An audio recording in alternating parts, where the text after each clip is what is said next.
There's some serious shit going around called Spectre and Meltdown and their quote-unquote hardware flaws in modern processors. And it's a really big fucking deal because you can't just patch hardware. And the software patch is notorious for being degrading on your performance. It's a really big deal. It would be like if Toyota came on the news and said, oh, hey, oops, we fucked up. And due to safety reasons, everyone's Toyota now goes half the speed it used to. Let's start with Spectre. Spectre is an attack on pretty much any modern processor. Spectre uses what's called speculative execution. Let's explain speculative execution in a way we can all understand. Let's go to McDonald's. I'm here at McDonald's, of all places, to explain to you how Spectre and Meltdown work, because I've yet to hear a satisfactory explanation on YouTube. Let's say hypothetically I go through the McDonald's drive-thru and I order 2 Filet-O-Fish sandwiches. Welcome to McDonald's, how may I help you? Yeah, can I get 2 Filet-O-Fish sandwiches? 2 Filet-O-Fish? Yeah. $12.99 per window. The transactional logic there is pretty straightforward. I place an order, they receive it, they give me a total, I pay, my payment goes through, they make my food, they give it to me, I leave. And if there was only one person working in the McDonald's, this would be the most efficient order of execution. But the second you have multiple threads of execution, multiple employees, you know damn well they're going to start making your damn Filet-O-Fish sandwich the second you order it, because they are speculatively executing the cooking of your food, a long task, while they're waiting for the result of a short task, running your credit card, to come back. They're speculating that you're going to be able to pay for your food and that you're not going to cancel your order or change your mind. And if you do cancel your order or change your mind, it's really not a big deal. It's negligible to them. At worst, they are out 2 fish sandwiches. At best, they just put on the shelf and someone orders it a minute later and they give them those. It's a really big optimization. In computers, there's almost no waste. The processor doesn't have a fish sandwich that it's going to throw away. It just has calculations that it just didn't really need to do. And all modern processors, or McDonald's, use this technique. So the attack here occurs in the branch prediction. The branch prediction is when the McDonald's made the decision to go ahead and start executing your order, even though it hasn't gotten the result from your transaction being completed yet. And the prediction is usually right. The processor is trained on thousands, hundreds of thousands of previous examples. You know, your McDonald's doesn't expect you to stiff them on the check. If they did, they probably would wait for your payment to go through before they started making it. But it's not just about being wrong, it's about a side channel attack while being wrong. A Spectre attack involves provoking a false branch prediction that allows you to access privileged information. Now we're at a McDonald's. What kind of fucking privileged information could we possibly have? Let's say I want to know what Bob Saget eats every morning at McDonald's. His order is privileged information, but it's widely speculated that he eats 2 Filet-O-Fish sandwiches. Maybe it's just 1. Maybe it's 3. Who really knows? I will, because I'm going to mount a Spectre attack on Bob Saget. So here's what we do. We get to McDonald's before Bob Saget, and we order 2 Filet-O-Fish sandwiches. They make a branch prediction and start speculatively executing my fish sandwiches. They put them in the fryer, and the second they put them in the fryer, I say, OMG, I lost my wallet. Holy shit, it must be home. I'm sorry, cancel my order.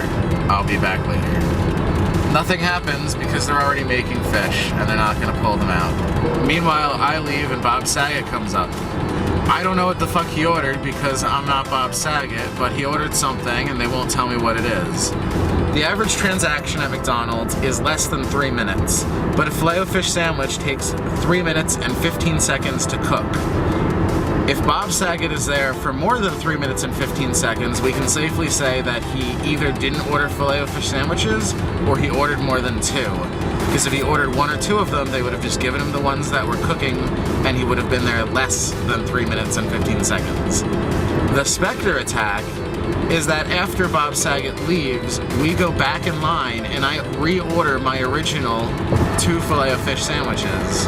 When I get my sandwiches, there are 2 side channels in this case that I can use to tell if these are the original sandwiches that were made for me or if they were re-prepared after Bob Saget ate mine. The first is time.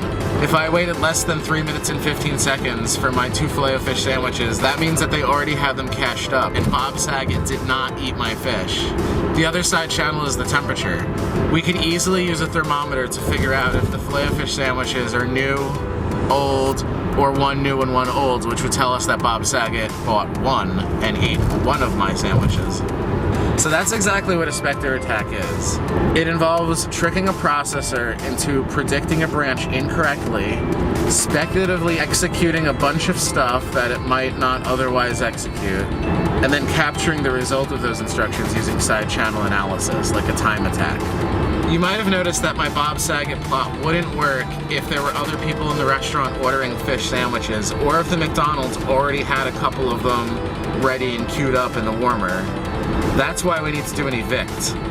An evict would be as if I paid a friend to go into that McDonald's and order up all the Filet-O-Fish sandwiches that they might have ready, and then make sure that no one else is left in the restaurant before I go in.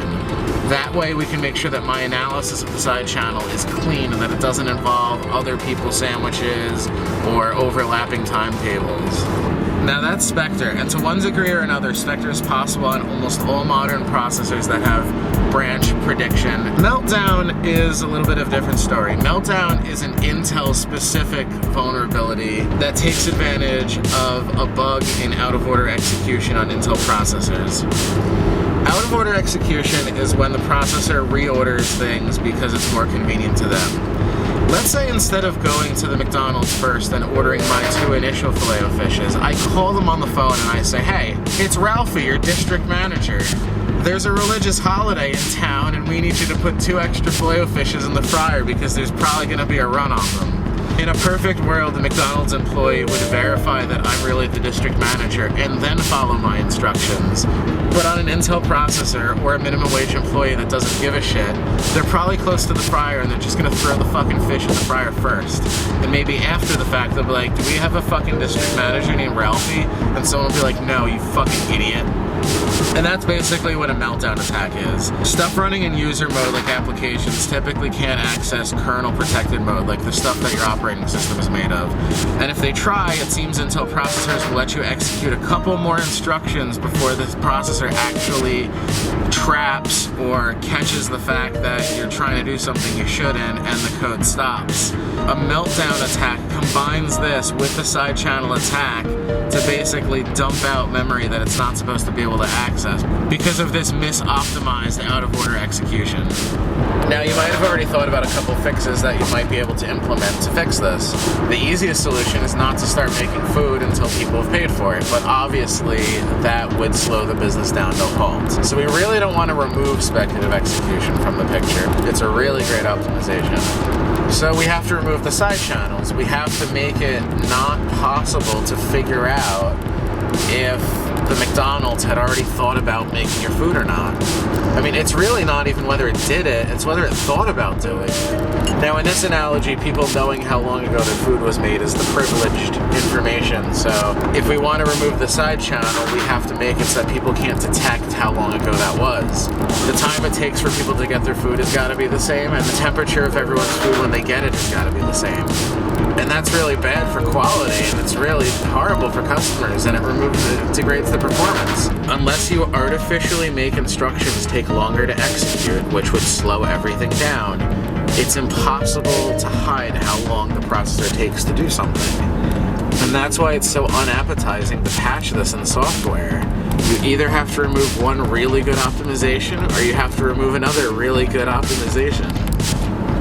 I bet they knew about this for a really long time in their heads, telling themselves that this is not a vulnerability, it's as designed. It's for optimum performance, you're gonna have some security trade-offs. For a long time, operating systems were skating on the fact that no one noticed this and that they didn't really have to clean up and clear the cache and make sure that a full context switch is really a full context switch. But now with this kind of shit going on, you gotta. It's like the price we pay for shit happening in JavaScript in your browser. Yeah, it would be so much faster if it was in native code, but you can't run native code off someone's website. It's just too insecure. Intel's fix for Meltdown is called Kaiser, which stands for Kernel Address Isolation to have side channels efficiently removed. except it's really not that efficient. Linux's software solution to both of these problems is called fuckwit. Forcefully unmap complete kernel with interrupt trampolines.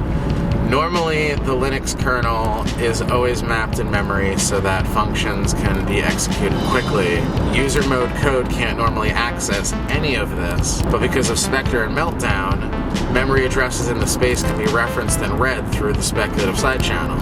So the solution is to completely unmap the kernel and only put these little jumping off points in there, which means that a full context switch is really painful. It makes it really inefficient.